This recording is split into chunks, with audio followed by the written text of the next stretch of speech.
cilmi baaris ay wadeen muddo dhaqaatiir Soomaaliyeed oo ku sugan gudaha dalka Yemen ayaa waxay ku shaaciyeen in ay xilligan heleen dawo lagula tacaali karo xanuunka AIDS-ka. warbixinta warkani waxaa Yemen inooga soo diray wariyaheena Jeylaani. dhaqaatiirtan Soomaaliyeed ayaa caalamka ku soo biiriyay cilmi iyo aqoon aadanaha wax u tara. دكتور محمد عبد الرحمن oo loo yaqaano دكتور عجائب oo aqoon-yahan iyo cilmi baaris Soomaaliyeed oo daawo dhaqameedka si fiican u yaqaano wuxuuna ku guuleystay una suurta gashay inuu daawo u helo cudurro badan oo halis ah sida AIDS-ka, kansarka, sokorta iyo tayfoodka iyo cudurro kale oo halis ah. dhaqaatiirtan Soomaaliyeed ayaa in badan ku guda jireen cilmi baaristan oo guusha weyn ka gaareen tan iyo sagaashimeedii ayagoo markaasi la soo mareen dadaal aad u weyn iyo marxalo kala duwan iyo duruufo markaasi la daala dhacayeen.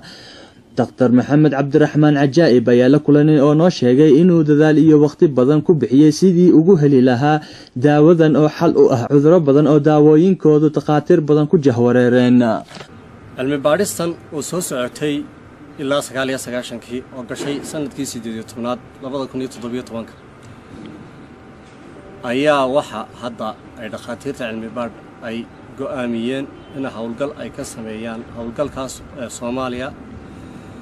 hawlgalkaas oo si ummadda Soomaaliyeed uga faa'iideysato waxa loogu muhiimadda la saarayaa cudurka matalan AIDS-ka oo ah mid isaga mar horeba loo sameeyay hal barnaamijkaas oo markaa maxay ahayday ay ka siman yihiin dhammaan ummadda Soomaaliyeed ama dalka ku noolaata ama dibadda ku noolaatee kaasoo wax lagaga qabanayay cudurka AIDS-ka kaasina laba nooc buu kala baxayay labada nooc oo kala baxay wax weeyaan markaas mid waxa weeyaan difaaca jidhka in sare loo qaado oo kaas qofku wadanku dunida joogay difaaca jidhka ayuunba sare loo qaadiyay oo markaas halkaas xanuunkii qofku kaga baabaaya wuxuu noqonayaa markii hore bukaan AIDS baa kadibna wuxuu isu bedelayaa HIV carrier yani sidee fayraska la yiraahdo HIV markaas kalabaadna waxa weeyaan daawada dilaysa oo nooca labaad daawada dilaysa oo adeega labaad marka qaybtan kale oo dilaysa iyadoo dadku dhammaan wada helaan ee qaar koodun bay heli karaa hadba sida jaanisku yahay kansarka marka kansarka wuxuu noqonayaa laba qaybood bisaguna oo kala baxaya dad qayb hore oo mar hore uu ku dhacay oo marka muddo hore uu ku dhacay oo taas waxa weeyaan iyadana wala la tacaalaya intii la badbaadin karo ilaahay baa wax badbaadiyay qaybta kalena waxa weeyaan wixii hadda ka dambeeya qofkii Soomaaliya ee kansar uu ku dhaco in uu isla markaaba uu iska diiwaan geliyo barnaamijkan lagu daweynayo kansarka markaas uu hela daawadii si dhib yar oo fudud ama ha ahaato daawo marka chemotherapy oo iyadu marka dilaysa unuga noolaha kansarka ah daadinaysana wixii gudaha ugu jiro halka ku dilaysa ama ha ahaato daawooyin ka duwan oo balanti ama dhira ama natural oo iyaga laftooduna aad u awood badan inkastoo markii hore ku dalay daawadan chemotherapy laakiin hadda way fududaatay cudurka la yiraahdo Johnska markaas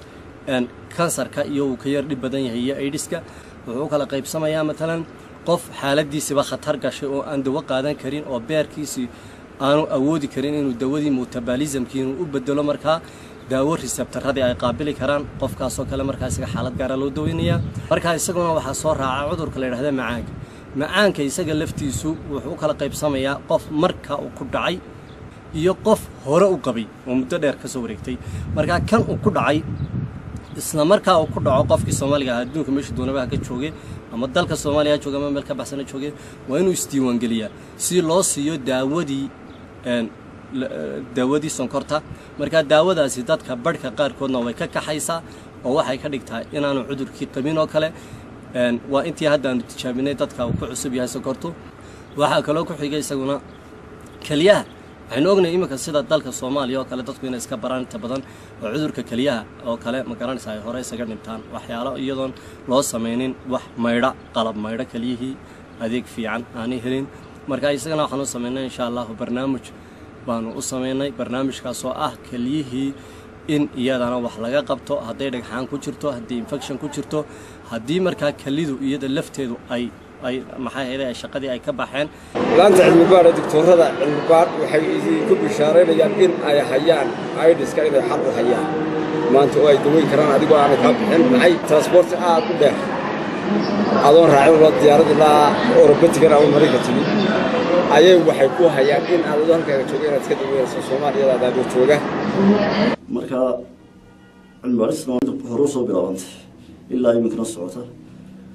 marka waxaan jeclaan lahaa fariiro u direedo dadka in marka qofkii anagu aan baarayno waxa weeye marka hore sida qaanuunka iyo waxa weeye waan qaabilaa marka qaabilo wareysanaa waxaasi wuxuu ka kooban haddii marka qofkaasi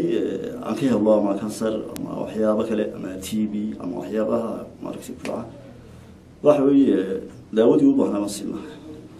haddii qofkaasi qof xanuunkaas xanuun iska basiid u yahay waxa weeye xanuunkii daawooyinkii yare kala muu qoraayo wuxuu u baahan yahay marka sideedaba qofku waxa weeye marka uu inta badan anagu waxaan eegnaa kansarka iyo AIDS-ka iyo waxyaabahaasi